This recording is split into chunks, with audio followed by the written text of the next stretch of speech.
ఒకప్పుడు సొంత ఫోటో వేసుకొని ఎవరికి వాళ్ళకి ఇష్టం లేకపోతే అవన్నీ 22A కింద పెట్టేసి ల్యాండ్ రికార్డ్స్ అన్ని అతలాకుతలం చేశారు, గందరగోళం చేశారు. ఒక విధంగా చేయాలంటే ఒక కయాస్ క్రియేట్ చేశారు.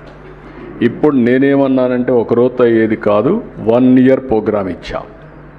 1 ఇయర్ ఒక్క రూపాయి అవినీతి లేకుండా సర్వే పూర్తి చేసిన తర్వాత వాళ్ళకందరికీ రాజముద్రతో క్యూఆర్ కోడింగ్ పెట్టి బ్లాక్ చైన్ టెక్నాలజీ పెట్టి ఎవ్వడు ట్యాంపర్ చేయడానికి వీల్లేదు. ఇంకా వన్స్ ఫర్ ఆల్ పర్మనెంట్గా సార్ట్అవుట్ చేస్తాం. ఒకవేళ కంప్లైంట్స్ ఉంటే నేనే పర్సనల్గా వెళ్తా, అక్కడికి ఎంక్వైరీ చేస్తాం. ఎవడైనా తప్పు చేస్తే కఠినంగా వ్యవహరిస్తా.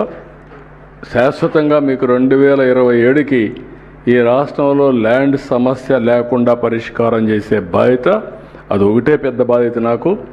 చాలా సవాలుగా తయారైంది. అందుకే టెక్నాలజీ కూడా పక్కాగా వెళ్తున్నా. చాలా సిస్టమేటిక్గా ఎవ్రీ మంత్ 9న నేనే డిస్ట్రిబ్యూట్ చేస్తున్నా. అంతవరకు రాష్ట్రంలో అన్ని గ్రామాలకు ఎమ్మెల్యేలు ఎంపీలు అనమంటున్నా, కలెక్టర్లకు ఫోకస్ చేయమంటున్నా. Joint collector is meant only for this purpose. ఈ 1 year no other work, that is the duty of joint collector.